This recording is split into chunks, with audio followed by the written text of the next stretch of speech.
Justice for Dominique! Justice for Dominique! Justice for Dominique! Remembering the life of Dominique Lomax, a mother, a daughter, a sister.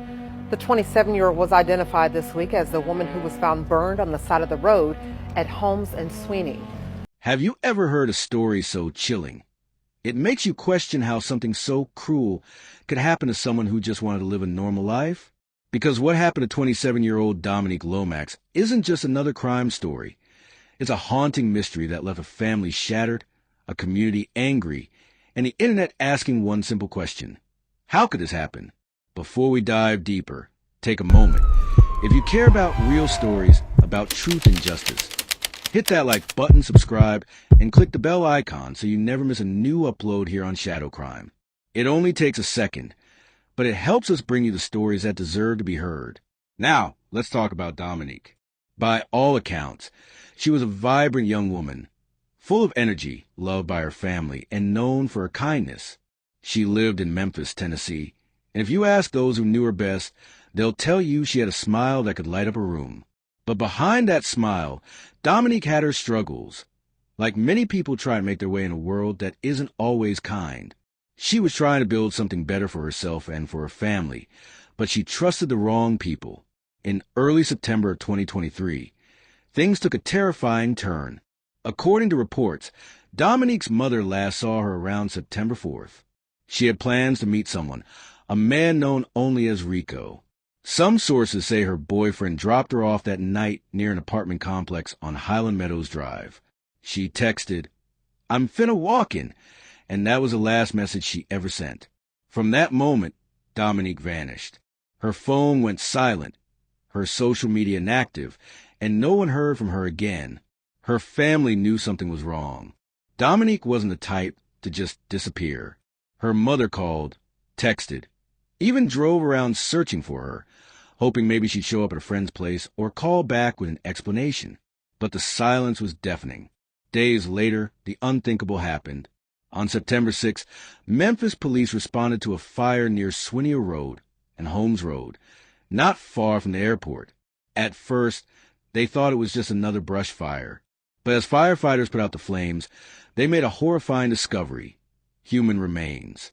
The body had been burned so severely, it was nearly impossible to identify. The community was shaken. No one wanted to believe that the remains could belong to Dominique. But deep down, her family feared the worst. A few days later, their fears were confirmed. The medical examiner identified the remains as those of 27-year-old Dominique Lomax. When news broke, her loved ones were devastated. Her sister took to Facebook, expressing pain and disbelief, sharing photos of Dominique, remembering her laugh and her spirit. Friends flooded the comments with heartbreak, anger, and confusion. Many couldn't understand how someone so full of life could meet such a cruel fate. But here's where things started to get darker. Rumors began to spread that Dominique's boyfriend might have been involved. Some claimed he'd been pimping her out, setting her up to meet men like Rico for money. Whether that's true or not, we still don't know. But the idea alone sparked outrage online, with people demanding answers from police and from anyone who might have known what really happened that night. And that's where I'll pause for now, because what came next only deepened the mystery and revealed a chilling twist no one expected. Killed a Memphis mother and tried to cover it up by setting her body on fire. That's what Memphis police are working to uncover for the family of Dominique Lomax tonight. Thank you for joining us tonight. I'm Daryl Green. And I'm Darcy Thomas. We told you last week about her disappearance, and today we learned the body found burned on Swinnea near Holmes last week was her. Let's go to Fox 13's Dominique Dillon live at the Shelby County Medical Examiner's office. Dominique, any arrests? No, but as you mentioned, an autopsy report completed here revealed what her family believed initially a week ago when that body was found burning on the side of the road in Whitehaven. Those remains were hers. Now the family has even more questions. When you really think about it, what could make someone take another person's life and try to erase every trace of them by fire? That's not just murder, that's personal. That's hate, fear, or guilt.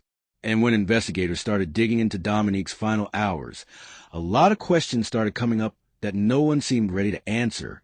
Her boyfriend claimed he had nothing to do with her disappearance. He told police he just dropped her off near the apartment complex where she was supposed to meet Rico, and that she texted him before walking inside. But here's the thing. No one knows who Rico really is. There's no record of him, no clear photos, no solid evidence of where Dominique went after she stepped out of that car. It's like she vanished into thin air. People online started piecing things together, trying to make sense of it all. Some said Rico might not even exist. Others believe he was real, but that someone close to her set her up. Either way, something didn't add up. How could a woman disappear in the middle of Memphis, only be found 2 days later burned beyond recognition, and nobody saw or heard anything? As detectives worked the case, they were tight-lipped.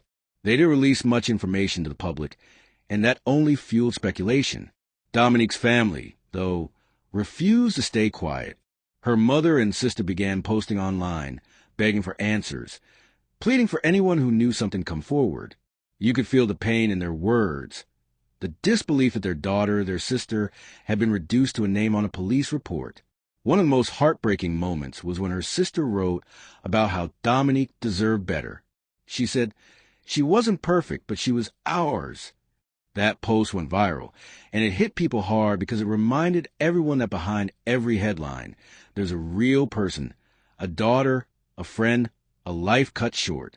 What's even more tragic is how quickly some people online turned the story into gossip, spreading rumors about her personal life.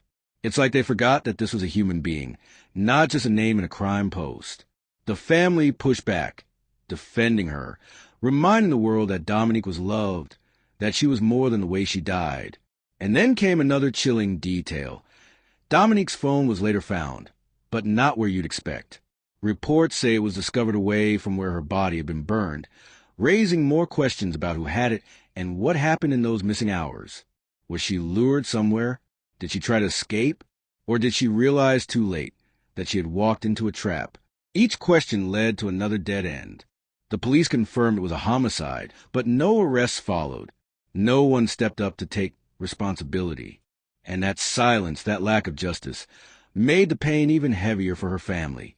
Imagine knowing your loved one was murdered and burned, and no one has been held accountable. It's the kind of story that stays with you, not just because of what happened, but because of how easily it can happen again. A young woman trying to trust someone, making plans that should have been harmless, and ending up a victim of something dark and senseless. But as we'll see next, the deeper people looked into Dominique's last interactions, the more disturbing the picture became. One that hinted at betrayal, fear, and maybe a setup that she never saw coming. Like I said, after she had been gone for surplus of time. But that didn't ease the pain Deontay Russell felt when his aunt broke the news to him about his sister, 27-year-old Dominique Lomax. She just told me, it was like, baby, I don't know if somebody told you, but, you know, the body they found out in Whitehaven was your sister. Lomax's family reported her missing September 5th. Her boyfriend claimed he dropped her off early the day before to meet a man named Rico at Highland Meadows Apartments in Whitehaven. 2 days later, Memphis fire showed up to something burning on the side of Swinnea Road near Holmes Road. Once the flames were out, they realized it was a body. Tuesday, the Shelby County medical examiner positively identified the remains as Lomax's. Being from here is so bittersweet, and it's such a gift and a curse at the same time, because we wear the letters on our back with pride, but man, the stuff that we have to go through when we hear it can sometimes be very unbearable. Russell says he will miss being able to call his sister. She always offered positive words of encouragement. A time in particular when he was awaiting the birth of his first child. I was telling her about like how nervous I was, how scared I was. Man, she had more faith in me than I had in myself. I appreciate it. That's one of the reasons why I feel like I failed her. As the investigation dragged on, the Lomax family's heartbreak turned into frustration. They felt like the case wasn't getting the attention it deserved. Dominique's mother said in interviews and social media posts that she couldn't sleep, constantly replaying her daughter's last day in her mind. She remembered how normal everything seemed, how Dominique had smiled before leaving, saying she'd be back later. No one ever thinks that goodbye might be the last one. The community started rallying around the family, holding candlelight vigils and demanding justice. People who didn't even know Dominique came out, carrying signs, wearing shirts with her face on them, and calling for answers. That's how much her story hit home. Justice for Dominique! Justice for Dominique! Justice for Dominique! Remembering the life of Dominique Lomax, a mother, a daughter, a sister. The 27-year-old was identified this week as the woman who was found burned on the side of the road at homes in Swinnea. Good evening, everyone, and thank you for joining us tonight. I'm Darcy Thomas. I'm Daryl Green. Fox 13's Kayla Solomon was at Overton Park tonight. That's where Dominique's family and friends gathered for a balloon release. Kayla, for the first time, we heard from Dominique's mother tonight. Daryl, as you can imagine, she's grieving. She's traumatized, but she says there's passion in the need to find the killer of Dominique Lomax. Now, she described her daughter as the life of the party and someone who cared for any and everyone, but she says what she wants people to remember most is that how Dominique died is not the life that she lived. Now, you could see how the turnout was tonight. It shows just how much Dominique Lomax was loved. Dozens of people gathered holding green balloons and also pleaded for justice and urged anyone with information to reach out to police. There were candles lined in the middle saying Forever 27, and people embraced, sharing tears, hugs, and overall sadness. Lomax's mother also shared a message for the killer. He's done a monstrous crime. He has done a crime that he needs to be locked away and thrown away and, put away 24 and 7 actually. He has done something to just rock my world, and I'll never be able to get over my daughter lost until he's put away. It wasn't just about one woman. It was about every daughter, every sister, every friend who's gone missing and been forgotten. But behind the scenes, rumors about Rico only grew louder. Some claimed he was connected to danger circles, while others believed he was just a made-up name used to cover up something much darker. Friends who spoke to local reporters said Dominique had been uneasy before she disappeared. She had mentioned feeling pressured by certain people and wanting to get out of a bad situation. That detail made people start looking harder at her relationship. Those close to her said her boyfriend had started acting strange after she went missing. He didn't seem as worried as a man in love should be. There were whispers that he knew more than he was telling.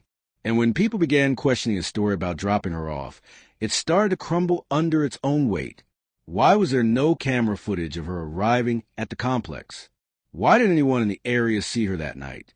It was as if the whole situation had been carefully planned, and that thought terrified her loved ones. They wondered if Dominique had trusted someone who saw her as disposable, someone who wanted to silence her. In the days that followed, her sister's Facebook posts became almost like diary entries, filled with raw pain. She talked about how it felt to wake up and realize her sister wasn't coming home. How every time she saw Dominique's photos, it hit her all over again.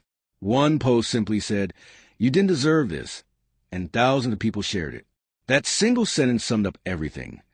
The injustice, the loss, and the disbelief that someone could be so cruel. People began calling out the Memphis Police Department online, asking why no arrests had been made. How could a case this brutal, this obvious, still have no suspects in custody? Was someone being protected? Or was the truth just too tangled to untie? Through all of this, Dominique's story became a symbol, a reminder how vulnerable some women are when the people they trust turn out to be the ones who hurt them. Her name trended across social platforms, with strangers demanding accountability and others sharing their own experiences of being betrayed by someone they loved. Every detail that came out painted a darker picture. The discovery of her phone, the strange silence from key people in her life, and the inconsistencies in stories. It all pointed to something sinister. The truth seemed close, but just out of reach. And here's the most unsettling part. Even now, there's no closure. The investigation remains open, and Dominique's family is still fighting for answers. They believe someone knows exactly what happened that night, and they're praying that one day, the truth will finally come to light. But before we go deeper, think about this for a moment. How does someone just vanish after sending one text? What was going through her mind in those final moments? Did she sense the danger, or did she still believe she was safe? The hardest part about Dominique's story is how little sense it all makes. She was a young woman with dreams, someone who just wanted a better life. And yet, her life ended in a way that no one should ever experience. The image of her body being found burning near that road still haunts the community. It's not just the violence, it's the silence that followed. No one stepping forward. No one being held responsible. Just ashes, questions, and heartbreak. Her family's pain turned into a mission. They refused to let Dominique's name fade away. They started using social media to keep her memory alive, hoping that someone out there might finally speak up. Her sister's posts became messages to both her and the world. Pleas for justice, but also reflections of love. She shared photos of Dominique smiling, laughing, living her life, reminding everyone that she was more than a victim. She was a person who deserved to grow old, to have a future, to be remembered for her life, not her death. And then, slowly, Dominique's story began to gain more attention. True crime pages started covering it. People across the country began asking why there were still no answers.